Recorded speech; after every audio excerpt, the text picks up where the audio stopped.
Good morning, everyone. I'm going to talk about modeling springs in Fusion 360 today. The reason I'm making this video is because recently I've been having a few frustrations with Fusion 360 and how they handle springs. I'm coming from a lot of experience in SolidWorks, and I've had great success in modeling springs, making them look good, making them accurate, making them work in assemblies, like actually move up and down and make renders and animations and stuff with that. But it's really not as easy in Fusion 360 at the moment. I'm sure that Fusion or Autodesk will release some wonderful thing in the future that makes it better. But yeah, I'm going to show you a workaround at the moment that I've been using to make good looking springs for renders and things that results in geometry that's relatively accurate, looks good, and yeah, I mean, really you don't need accurate springs in an assembly, but it's really only for presentation purposes, or if you're 3D printing them. This could be good. I don't really know why you would do that, but yeah. Okay, so I'm going to explain a little bit more why this is important, or why Fusion isn't set up to do this properly. So first of all, these are really typical types of compression springs: closed ends, ground springs, double closed ends, open ends. I typically go for ground and closed end springs because they've got that nice ground end on them, nice flat surface for that spring to interact with the mating parts. And if it's a sort of a more agricultural, non-precise application, or if the mating surfaces, doesn't matter if it's precise or not, then you go for either an open end spring or a closed end spring. I've never really messed with double closed ends before. I imagine that's something to do with keeping alignment, or just some sort of stability thing around ends. Anyway, yeah, ground and closed ends are the ones that I typically use, and there are huge catalogs of ground and closed end springs. I like to use Lee Springs catalog. They're really good.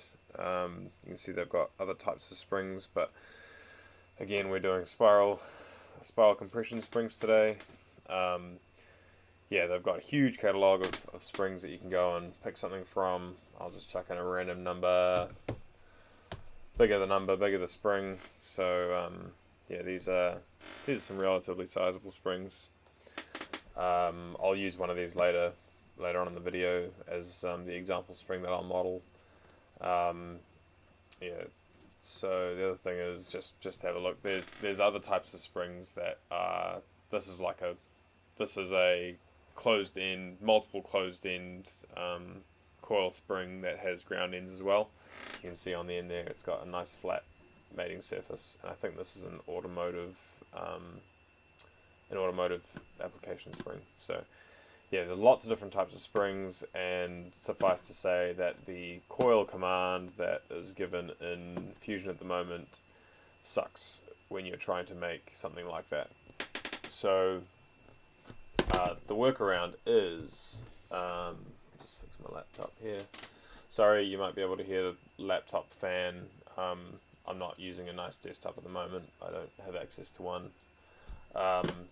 So the way that I model a closed and ground spring is I actually make 3 coils. You can imagine that in this, actually I'll use a different model. I'll use this model. So this is a model I downloaded from the Danley catalog. This is a die spring. It's got a really nice, it's a really high performance spring. It's huge load for its size, and it's got one of these nice rectangular sections. That means that it can operate near its solid length is very short, and at that solid length its load is very high. But yeah, I'm just using this at the moment to demonstrate that in a coiled spring you have the main body of the spring, which is doing the work, and then you have the ends, and if they're closed, it means that there's actually a different pitch. You can see that these lines indicate that that these surfaces aren't contiguous with each other, and that's because the pitch here changes, and you can see it's obvious here that there's a big gap here and a small gap here, and that's because while they're winding the spring, they actually bring the wire, they make the pitch way smaller, and then cut that spring off there, and then they actually grind it. So that whole surface there is a flat surface that you can use to have the spring mate onto its surface, and it'll sit nice and flat and just do its work and not want to cock one way or the other or whatever. So yeah, that's a nice spring. But yeah, the takeaway from that is that there is two pitches here. There's the initial pitch, and then there's actually a varying pitch that this enters when it closes up, and that pitch goes down almost to the same as the width of the wire. So the way I model closed and ground circular section compression spring is I use 3 coils, one to represent one end, one to represent the core, and then one to represent the other end. So I'm going to do that now. I'm just going to pick one of those springs out of the Lee catalog and go right ahead and model it. So you can also just download the 3D geometry like I did with that other spring, but that spring, I only did that because I couldn't model the rectangular geometry, because I wanted to try and make that spring work inside this pressure regulator application you can see here, nicely rendered. But it's just too hard in Fusion at the moment, so I gave up. I saw a guy made a video on how to cut the spring and make some nice mates and all that, but or some nice joints, I should say. But I don't really like that. I'm used to having geometry that's linked to previous geometry, and then as you move the related components, the spring would then regenerate and be the right length. So having it be a solid that's got joints in it, that all the circularity constraints on the cut spring stuff, it's just too much of a mess for me. I like to leave them solid and just make them look nice, rather than have them actually work until Fusion can build something that's actually good. So yeah, anyway, on to building the spring. So you just still use the coil command, even though I don't like it that much, but still use the coil command. You make your base spring, go back to your catalog. Let's say I'll just pick something that's relatively beefy and short here, 1 inch long, whole diameter of that. Why is that? Yeah. What's the free length? Yeah, that's fine. Okay, so we'll use the spring, and this is all the numbers you need. Jeez, total number of coils is 2. This is going to be a fat spring. Okay, so you'll see here that the number of coils is 2, but the total number of coils is 4. The 2 is the number of active coils, and 4 is the number of total coils. So there's a full coil on either end of the spring that isn't being used. So it's two useful coils plus 1 at the bottom plus 1 at the top. Those extra ones at the top are the closed coils that then get ground off, so you get that nice mating surface for the spring to rest on and transmit its force to the associated parts. So use the outside diameter to define your spring.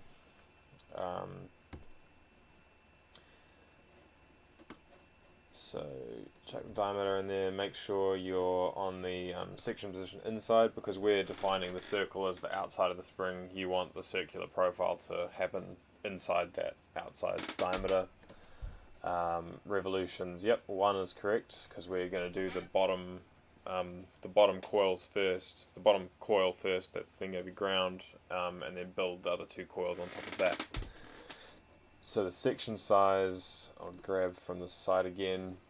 Section size is wire diameter 3.175. There we go. And the height should be just more than the section size, because this is the closed coil. So We'll put 3.2 millimeters just because that's a nice round number, and you can see there that it is almost closed, so that's pretty well right. If you put in the exact number, then it'll fall over, and 7.5, because so it won't work because you've got two circles that are interacting at a point, and the modeling geometry doesn't like infinitesimal points. So as soon as if I change that 5 to a 6, it'll work. But I like round numbers, so 3.2 did I say? Yeah, that looks fine. There we go. So that is my single closed end on my spring. Actually, let me edit that feature and make that height. The height's actually going to be negative 3.2. So that basically just so I can use the bottom plane again. I could go from base plane up, create a new plane, go up the full length of the useful coils, and then go up again to make the top closed coil. But this is just a little bit quicker and saves a step. If you don't want to do that and do it the other way, you'll be able to figure it out from what I do for the top coil. So then I'm going to go and create another coil. This time I use the same plane, and I created the same place, and I'm actually just going to use the drop down menu to select what I did last time. You can see that it's already lined up. If it wasn't, then just create the body and then rotate it the correct amount of degrees to make it back up again. So the revolutions on this was 2, because that's what it says here, number of coils 2. And the height of that, so when you work out this height, you have to take into account that that height that you used for the previous coils. So if you go back to the free length, so we've got 25.4 as the free length, and both of my closed coils are going to be 3.2, so I need to minus 6.4 off this, so that the length of these two coils is going to be 19. 3.2 is 6.4. 25.4 minus 6.4 is 19. So 19 millimeters high. There we go. So that's the main portion of the main useful parts of the useful coils of the spring. And there we go. So now we're done. Very good. That is right, isn't it? That was 1.175. There we go. Okay, it's on join. That's all good. So you can see that this is modeled as a kink in this line in this coil at the moment, which is inaccurate. But with what we have to work with at the moment, that's all we can do. If you want to make it a more staggered, more smooth transition, then you can add intermediate coils into this. You could have 2 coils of just like I did the closed coil, and then one with a slightly larger pitch, and then go into another intermediate pitch, and do as many as you want to make this look as smooth as you want. But this is as far as I can be bothered going, and it results in something that looks pretty good. So then now I'm going to construct another plane, and that's going to be on the offset from the base plane, and it's going to be offset by that same amount that I just used, so that's 19. So that'll bring me up to a plane that's intersecting with this point here. So now I'm going to make another coil on this plane, create a coil on this plane in the middle again, and I'm going to use the same as last time. There it is. Revolutions 1. The height is 3.2, just like what I had previously. Section size is what I just used. And there we go. We're getting there. So if you stopped here, this is what you would have if you wanted just a closed end spring. So we've got, so it looked like that one that I was just looking at before had some rounded end weirdness going on, and but really this would be good enough if you were modeling a closed end spring. Maybe you'd put a radius on there or something, but I'm not interested. So the next thing to do is to create the grind, which I'm going to put it on the front plane, why not? And this is just a cut, this simple cut. So create a sketch. I just pressed R to make a rectangle, and pretty much just use these 2 points, snap the points. I like to define everything in my sketches, so I'm just going to make these collinear, make this wider than it needs to be, make these 2 lines equal, and then make these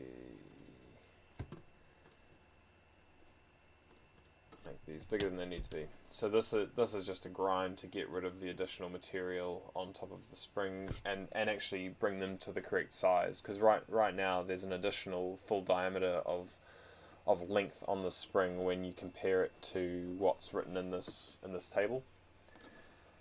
Yeah, so then I'm just gonna I'm gonna select both of these, drag them out, make this 2 sides, drag that out by a bunch, and here we go.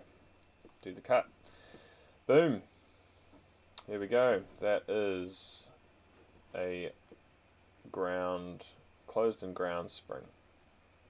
More accurate than you're going to get out of what usually you get in Fusion. It's not, and as I said before, in SolidWorks I would have made this in such a way that it would be it would be really easy to link this to other components and have the spring actually move. But right now I don't see Fusion having that capability in that clean way, and I cannot be bothered with doing really weird cuts and making joints and stuff. So if I wanted to make a render with this at a compressed height, I might just use the scale command and scale it vertically. It would mess up the cross section, but that's quite hard to see unless you're working the spring right down to its right down to its solid height. But again, only good for renders, not very good for animations. So yeah, that is how you do springs. Cool. I'm going to finish there. That was actually my first video I've ever made. So if you liked it, let me know. I don't know whether I'm going to keep making these or not, but yeah, let me know. Thanks. Bye.